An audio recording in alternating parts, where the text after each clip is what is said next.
오늘은 4월 22일 출애굽기 8장 16절부터 24절까지의 말씀입니다. 하나님은 애굽에게 세 번째 재앙을 내리시는데 그 세 번째 재앙은 뭐냐면 먼지가 이로 바뀌어지는 재앙이에요.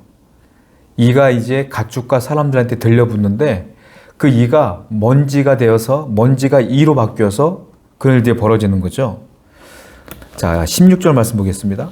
여호와께서 모세에게 이르시되 아론에게 명령하기를 네 지팡이를 들어 땅에 티끌을 치라 하라. 그것이 애굽 온 땅에 이가 되리라.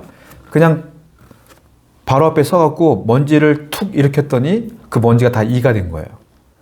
이가 이제 애굽 온 땅에 저녁에 딱 퍼지게 되는 거예요. 좀 여름에 모기 한 마리가 날아다니면서 잠잘 때 우리 피를 빨면 얼마나 고통스러워요. 모기를 못 자면 잠을 못 자잖아요. 근데 이가 수도 셀 수 없을 만큼 많은 이가 사람들과 가축에게 들러붙어서 피를 빨아먹는다고 생각해 보세요. 그거 얼마나 고통스럽겠습니까? 그 고통스러운 그런 재앙들이 벌어지는 거예요. 그 재앙은 점점 강해져요. 점점 하나님의 재앙은 바로가 완악하게 할 때마다 고집 부릴 때마다 점점 강하게 더 강하게 온다라는 거죠. 또 18절 말씀 보니까 이제 요술사들이 똑같이 흉내를 내보려고 하는 거예요. 18절에 요술사들도 자기 요술로 그같이 행하여 이를 생기게 하였으나 못하였고, 요술사들이 이 세 번째 재앙부터는 흉내를 못 내요. 그 전까지는 어떻게 비슷하게 흉내를 냈지만 지금부터는 흉내를 못 내. 사람들이 오해를 하는 게 애굽의 요술사들도 능력이 있는 거 아니냐라고 말하는데 그게 아니고요. 오늘날 마술사들이 우리 사람들 놀라게 하는 마술들이 있지 않습니까? 그와 같이 장치를 만들고 꾸며서 만들어내는 것들이 요술인 거예요. 쉽게 말하면 능력이 있어서 그것이 진짜 그렇게 되는 게 아니라, 그러니까 티끌을 바뀌어서 이로 바꾸는 거는 이게 어떻게 될 수가 없어. 현장에서. 그러니까 요술사들도 해보려고 했는데 안 돼. 이를 어떻게 그 많은 이들을 다 잡을 수 있겠어요. 지팡이가 뱀으로 바뀌는 것 같은 경우는 몰래 뱀을 갖고 있다가 지팡이를 던지는 순간 뱀으로 던질 수 있는 거잖아요. 근데 이를, 먼지를 갖고 이로 바꾸는 게 어려운 거야. 그러니까 못했다. 드디어 한계에 다다르게 된 거예요. 사람이 아무리 능력이 많아 보여도요, 그 능력에는 하나님과 비교했을 때는 한계가 있어요. 게임이 안 돼. 흉내를 낸다 할지라도 안 돼. 결국 사람은요, 능력이 있는 자나 능력이 없는 자나 다 거기서 거기. 도토리 키재기. 하나님이 보실 땐 다 똑같은 거예요. 제가 언젠가 설교한 적이 있는데, 여러분 비행기를 타고 가다가 하늘에서 땅을 쳐다보면요, 우리나라의 제일 높은 빌딩, 63빌딩이라든지 롯데타워라든지 아니면 이 조그만 아파트라든지 하늘에서 보면 똑같아 보여요. 요만해 보여요. 밑에서 보니까 저게 높구나, 이게 낮구나 차이가 있는 거지, 하늘에서 보면 다 똑같아 보여. 하나님이 볼 때는 사람은 다 거기서 거기에요. 도토리 키재기라고요. 교만할 이유가 하나도 없는 거예요. 절망할 이유도 없는 거예요. 우리는 하나님 붙들고 하나님의 능력으로 사는 자가 되어야 될 줄로 믿습니다. 결국은 이 요술사들도 그 일을 행할 수 없어요. 그리고 생각지도 못했던 장소와 생각지도 못했던 사람에게 놀라운 신앙 고백이 나오게 되죠. 19절입니다. 요술사가 바로에게 말하되 이는 하나님의 권능이니이다.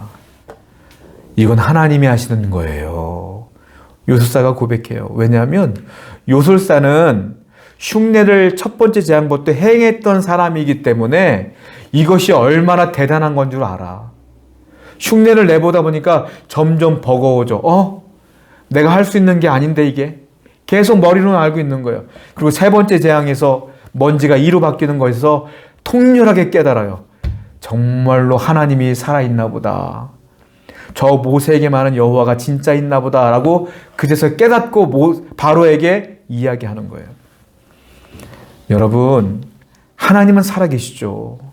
하나님은 창조의 능력으로 이 일을 행하고 있는데요, 직접 경쟁했던 요술사가 이 버거움을 안 거예요. 그 경쟁을 포기하게 된 겁니다.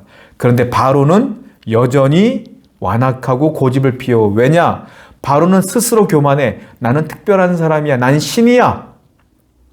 라는 인식으로 가득했기 때문에 이 일에 포기하지 않고 계속 고집을 피우는 거예요. 스스로 신이라고 스스로 고집을 피우니까 계속 이런 일이 벌어지는 거예요. 사람은 아까 말씀드린 것처럼 거기서 거기 다 비천한 존재예요. 하나님이 없으면 구원받지 못할, 지옥불에 빠져야 될 수밖에 없는 비천한 인간일 뿐이에요. 그 사실을 기억해야 된다. 그랬더니 하나님께서 22절에 보니까 이번엔 뭐니까 파리떼를 보내요. 파리떼를 보내는데 특별하게 보내요. 22절. 그날에 나는 내 백성이 거주하는 고센 땅을 구별하여 그곳에는 파리가 없게 하리니. 파리를 애굽 전역에 보내는데 애굽 전역에 이스라엘 사람들이 살고 있는 고센 땅에는 파리가 없어. 그 나머지 지역엔 다 파리가 그득그득해. 밥 먹을 때 파리가 다 앉아보세요. 밥 먹을 수 있겠어요? 이게 한 마리 앉아고 두 마리 앉는 것도 우리가 소름 끼치는데 파리떼라고 써 있어요. 시커멓게 앉아서 먹는다고 생각해봐요. 밥도 못 먹어. 얼굴에 피부에 다 파리가 들러 앉아 있어. 이거 어떻게 살아요? 그런데 구별하여 이스라엘 백성 가운데는 그것이 없다. 무슨 말이에요? 내가 구별한다는 건 보호한다는 거예요.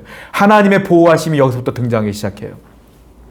애굽은 환란에 있는데 고센 땅에는, 이스라엘 땅에는 하나님의 보호하심이 있다. 하나님은 환란 가운데 우리를 보호하시는 분이에요. 여러분들을 구별하여 인도하시는 분이에요. 그걸 분명히 믿어야 될 줄로 믿습니다. 23절 말씀도 똑같아요.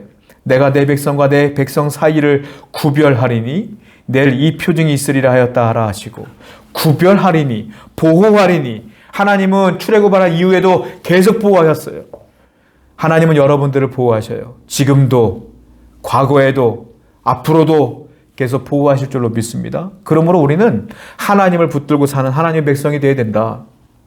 하나님이 저와 여러분들을 보호하신다. 세상이 아무리 여러분들을 핍박해도요, 세상에 아무리 여러분들을 압제해도요, 하나님이 여러분들을 보호해 주실 줄로 믿습니다. 기도하겠습니다. 하나님 우리를 보호하십니다. 구별하십니다. 세상과 우리를 구별하십니다. 우리는 하나님의 백성이기 때문에 안심하게 하시고 감사하게 하시고 하나님만 붙들게 하여 주옵소서. 예수님의 이름으로 기도드렸습니다. 아멘.